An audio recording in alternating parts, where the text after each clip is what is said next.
Thank you so much, Mr. Homden. I think that was quite a comprehensive way of what you had just presented. You had covered a lot of aspects. You've taken us from the problems to the challenges to some tried and tested aspects, and again, backed it up with certain.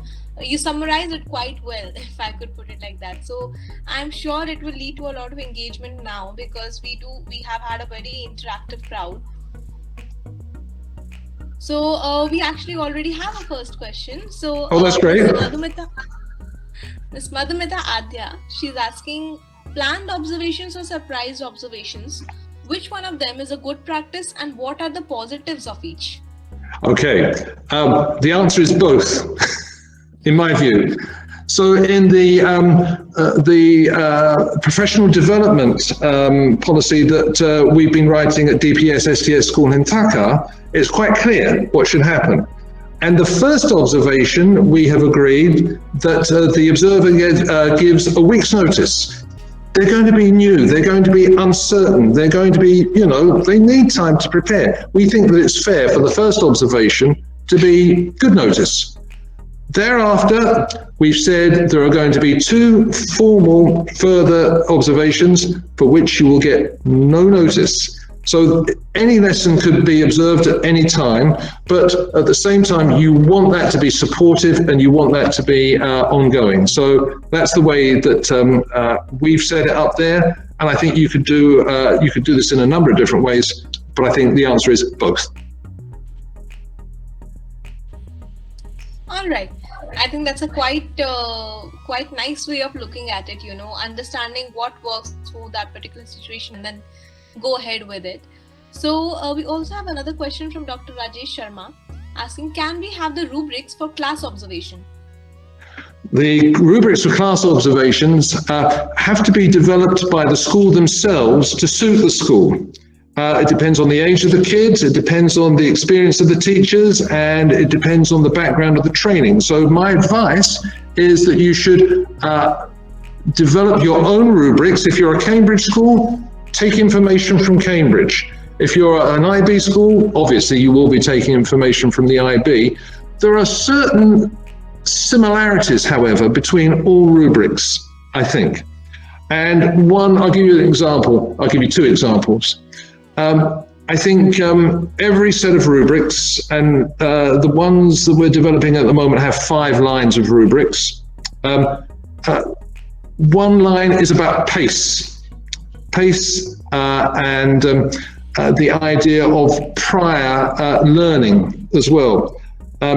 So we want the lesson to be moving along at appropriate speeds. Another line is about lesson objectives or learning objectives. We've written a set of rubrics to describe what would a good lesson look like if the learning objectives were presented and then assessed and then evaluated by the end of the lesson, which will become an outstanding lesson. So there are common elements to those rubrics, but in my view, schools should be developing their own stages and take ownership of it, of the rubrics. And we have chosen 5 levels of implementation.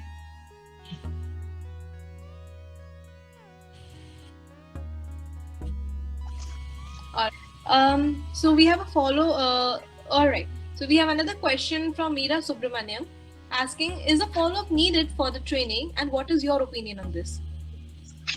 Absolutely. All training needs follow-up. So again, with the power of tech these days, you can get a very quick follow-up. So as part of this professional development policy, we have put in that most, not all, but most training sessions need to be quickly evaluated by the participants. So they have a quick feedback form on Google Forms just to see what went well, what didn't go so well, and that will stimulate discussion as well.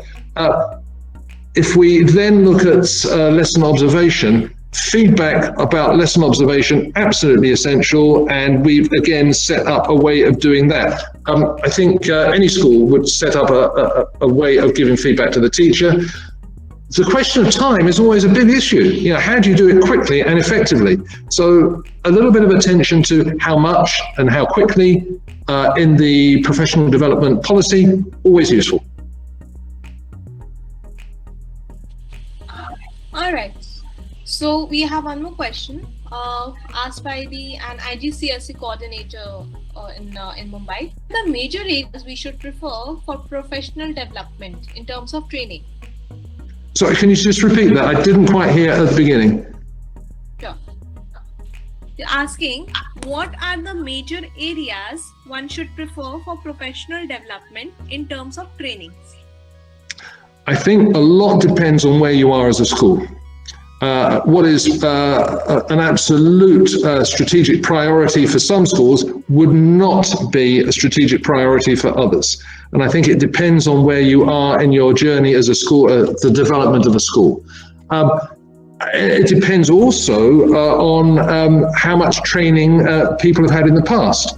So what I've observed, for example, is at a school that I've been associated with, we were confident that the IGCSE and A-level training was, the subject areas were good, but we wanted to have something more in common between the IGCSE and the A-level teachers and the lower secondary and even the primary school teachers. So we emphasized the teaching standards across the whole school so that we all understood what would be done across the whole school, and we had a shared definition of that training. The other thing that I would say is really important is leadership training. Future School Leaders is a great slogan, because the leaders facilitate this. They are the ones that have to make important decisions based on consultation, of course, based on listening, and then based on taking the kind of decisions which will move things forward. So we have made put a big emphasis on distributive leadership, because it's one thing having everybody at the top of the school knowing how to do things and leading it from the top. But if you haven't got that distributed leadership and knowledge in the middle management as well, you cannot really infiltrate the school culture as thoroughly as you need to. So I would say leadership training and distributive leadership is essential if you're going to have a really big impact on learning.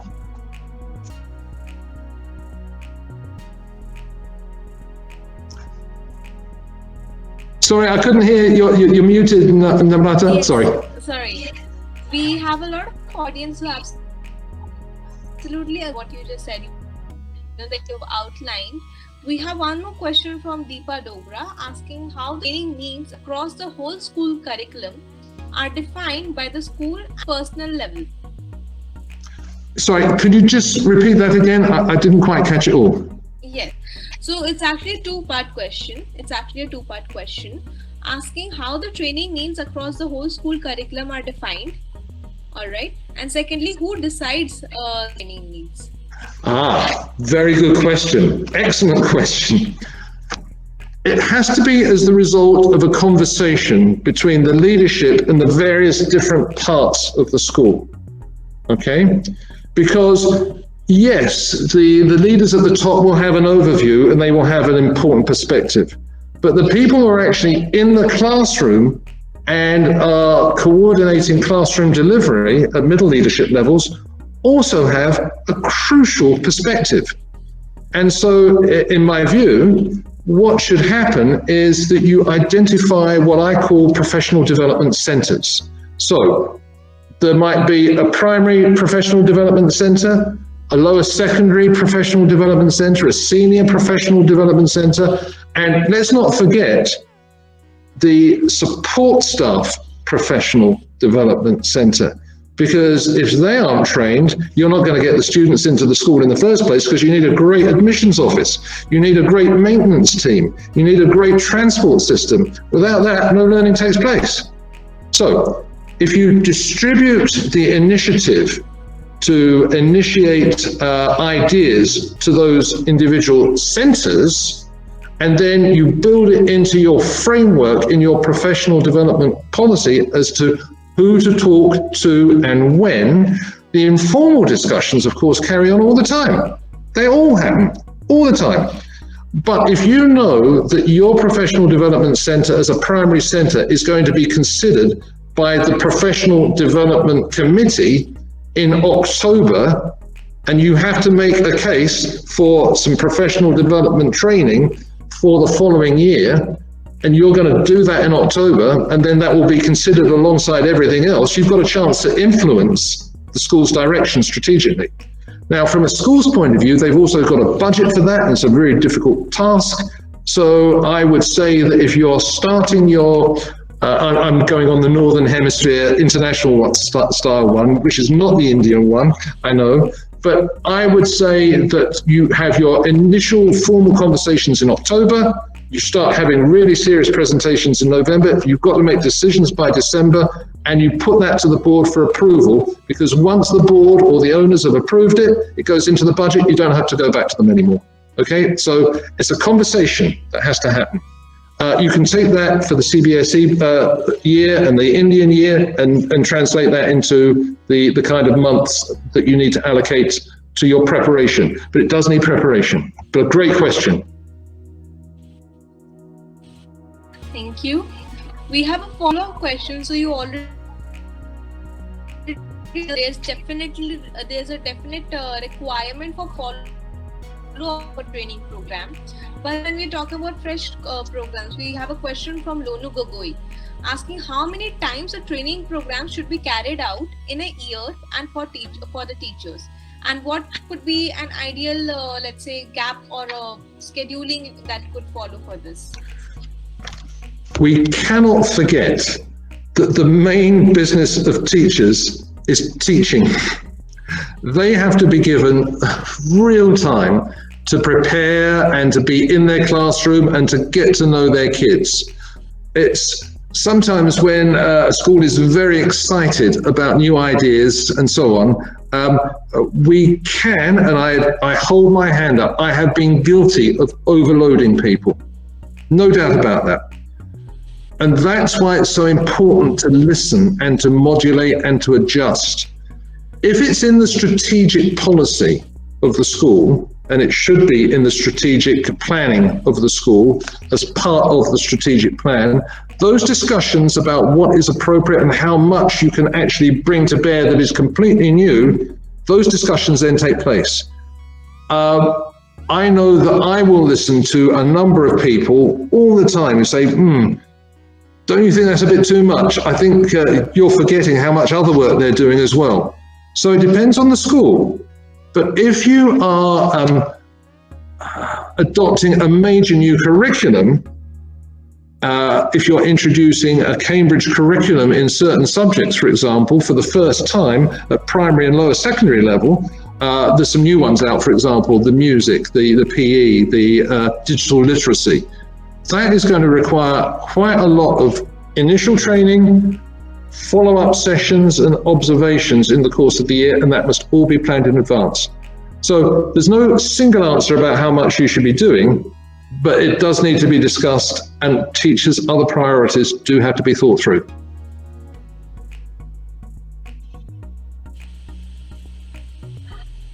Understood. So we have another question.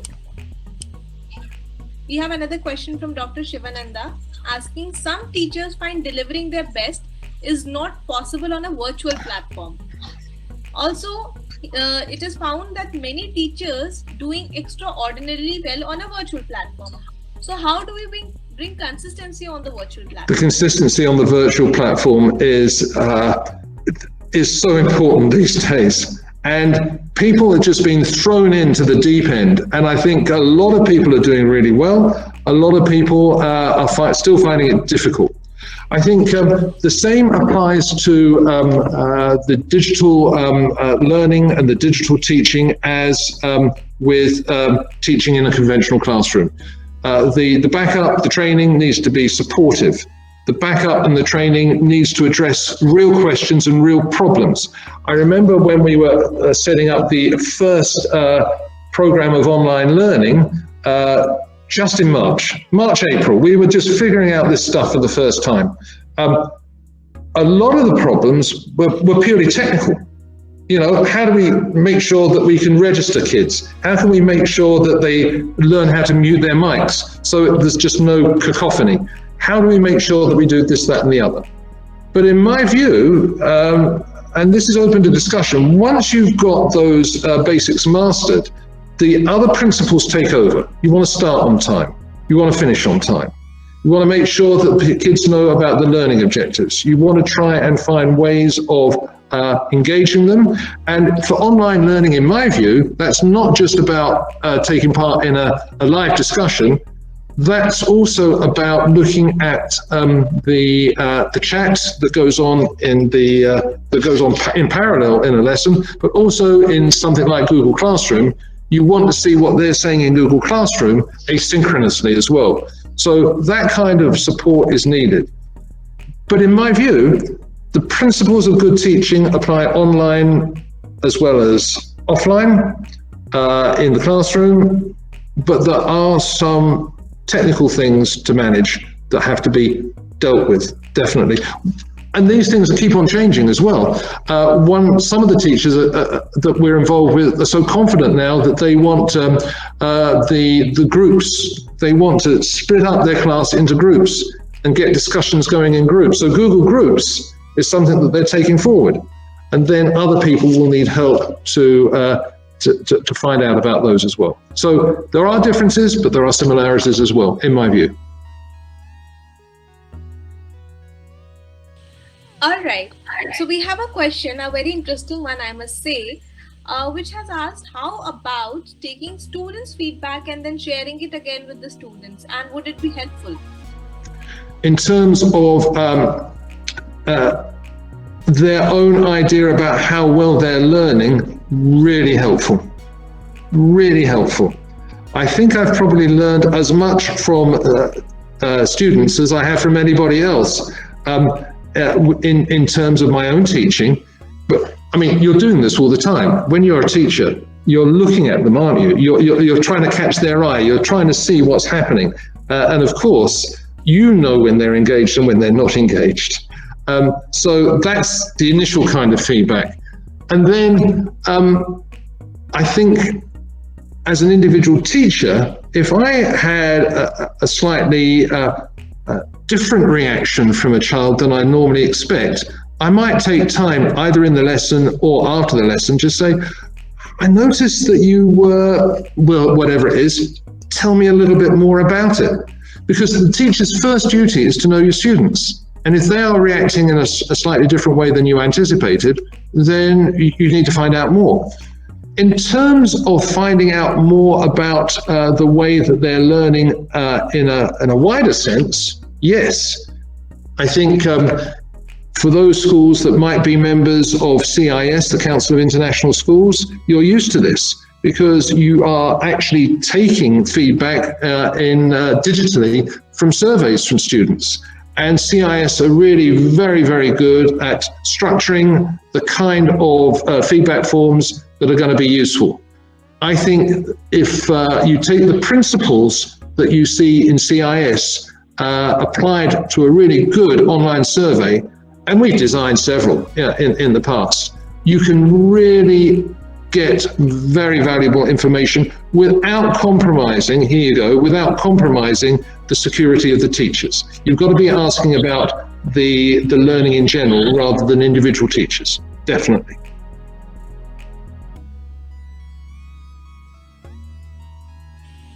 Understood. So there's a follow-up question to it. Would it be right for us to share the feedback with the teachers? Well, it depends what you're doing, and sometimes you have to. You really have to. Sometimes this can be done generally. Sometimes if something's going really wrong, you do have to bring the individual teacher into view and discuss it with them. But it's got to be done sensitively and supportively and as part of a process. Yes, you do. If something's really going wrong, yes. By the way, if something's really going right, you do the same thing. We're getting some great feedback about this. fantastic. Just tell us how you do it. What happens? How do you plan? So I would talk to the teachers about things going right as well as things going wrong. All right. Okay. I think that answers and sums up the question quite beautifully. I would like to remind the audience that you can also use the Ask This button to ask any further questions. However, we do have the time to take any one last question in case there's any.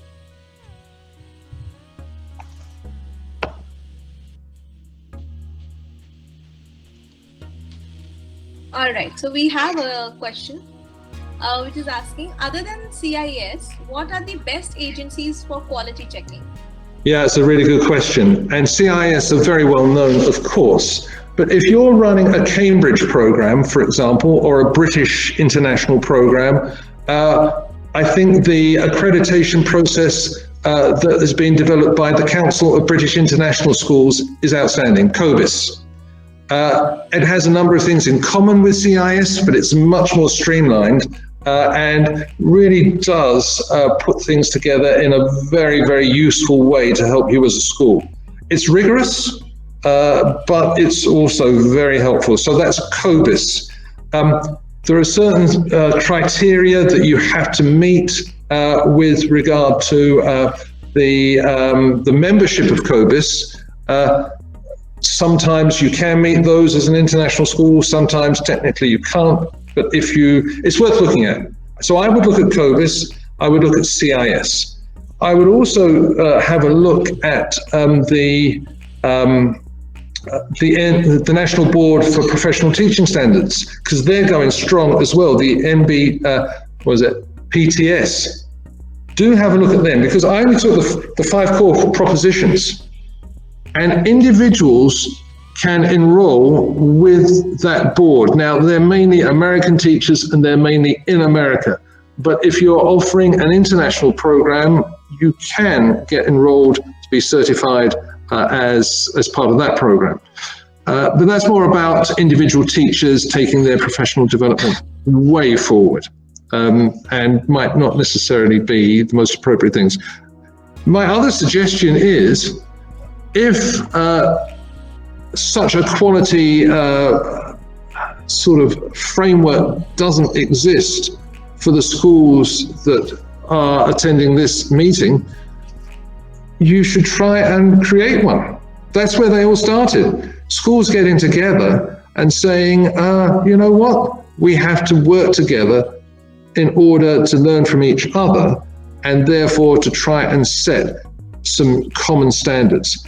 That's what happened in most of the school associations that I've belonged to in the past and which are being used in the future as well. So it's a rigorous thing and it's not an easy thing to do, but it is so worthwhile doing.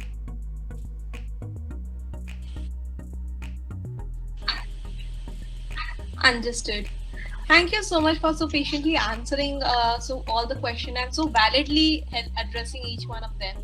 We are very grateful to you for taking out the time and addressing our educators today. And I'm sure you can just see by the conversation that is ongoing on the chat box that it was quite engaging and interesting for all of us and quite needed for all of us. And for that, we are ever grateful.